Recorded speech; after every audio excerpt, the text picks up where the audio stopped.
है जब इंग्लैंड हमारे यहाँ आकर के शासन किया करता था। उसके कायदे, उसके अफसरान, उसका वाइसराय अपने यहाँ आकर शासन किया कर इस रूप में कहता है कि कनाडा को हम ले लेंगे, हम अपना राज्य बना लेंगे, ग्रीनलैंड मेरा है।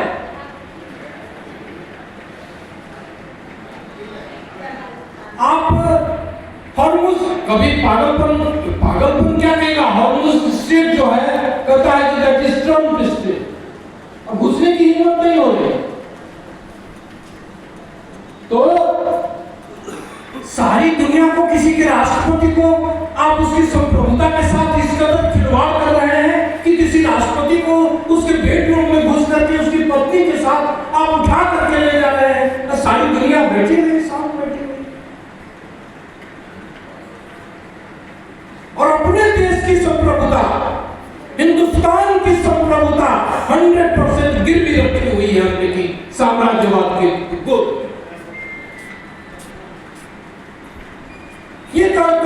ये कौन सी बात है? हम रूस से 1 महीना के लिए परमिशन दे रहे हैं, जैसे कि मतलब है कि गुलाम देश कि रूस से 1 महीना का परमिशन देगा और हम रूस से खरीदे।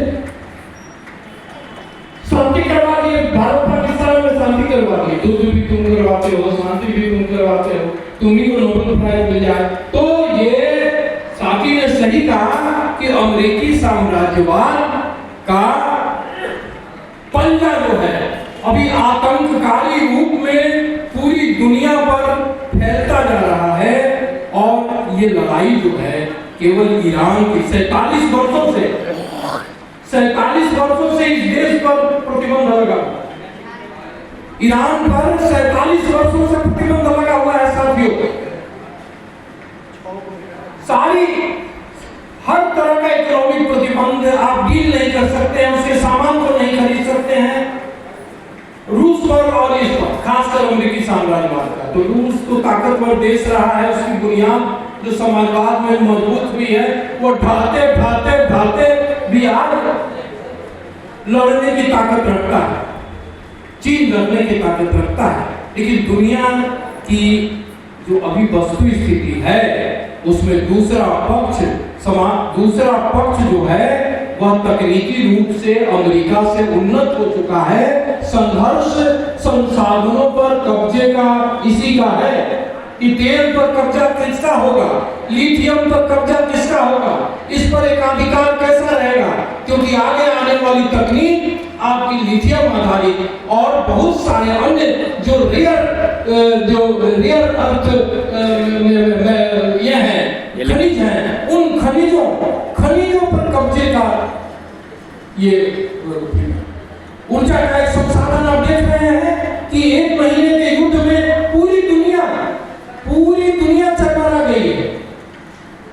यूरोप चरमराया हुआ है, एशिया चरमराया हुआ है, अपना देश चरमराया हुआ है, पूरी दुनिया चरमरा गई है।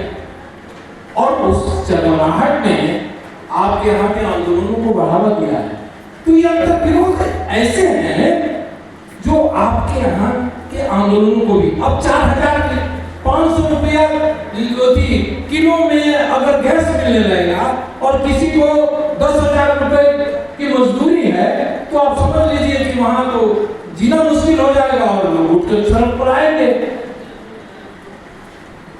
तो इन सभी चीजों के ये सारे अंतर्विरोध किसी की मर्जी से नहीं चलते, ये सारे अंतर्विरोध पैदा होंगे और जो हमारे आंदोलनों को आगे बढ़ाएंगे। तो साम्राज्यवादी युद्ध जो आज चल रहा है वह दुनिया को इस कगार पर ले आया है। इसलिए लेनिन के केवल साम्राज्यवाद की व्याख्या तक ही हमको सीमित नहीं रहना है, बल्कि लेनिन की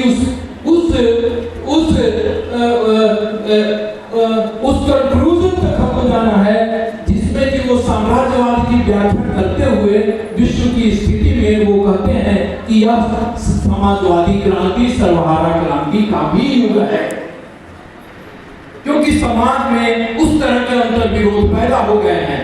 दूसरी बात जो लेनिन कहते हैं, आज याद करने की जरूरत है कि जो भी युद्धरत आक्रामक जनता इसमें शामिल हो, वहां की जनता, वहां की कम्युनिस्ट पार्टी, वहां के न्याय पसंद लोगों को अपनी सरकार का खुलकर विरोध करना चाहिए, सड़क पर आकर विरोध करना है। ये हमारा आज का कार्यभार है। आप ये नहीं समझे कि भारत अभी डायरेक्ट रूप में शामिल नहीं है इस युद्ध में, इसके भी बेड़े घूम रहे हैं। एक छोटी सी चिंगारी लगने भर की देर है, किसी को पता नहीं है कि वस्तु स्थिति में रातों रात क्या परिवर्तन आ जाएगा और कौन सी स्थिति आ जाएगी। क्योंकि खेमेबंदी, साम्राज्यवादियों की खेमेबंदी इसी क्रम में पैदा होती है, जो प्रथम विश्व युद्ध में भी पैदा हुई, द्वितीय विश्व युद्ध में भी पैदा हुई और अब फिर पैदा हो रही है। और लोग देख रहे हैं कि अमेरिका एक तरफ उनके साथी गुट के देश और दूसरी तरफ चीन। ईरान अकेला नहीं लड़ रहा है, ईरान को अकेले इतनी देर तक लड़ने की ताकत नहीं है। और ईरान को परास्त करके, अब ईरान को परास्त करके और उस जलडब्ल्यू मध्य पर कब्जा कर लेगा अमेरिका, और दुनिया देखती रह जाएगी, चीन देखता रह जाएगा, रूस देखता रह जाएगा, यूरोप देखता रह जाएगा। 25% पूरी आबादी दुनिया की जहां से उससे तेल जाता है वो देखता रह जाएगा और अमेरिका की दादागिरी चलेगी। ऐसा होता नहीं है, ऐसा होगा भी नहीं। युद्ध और तेज हो, युद्ध और तेज हो।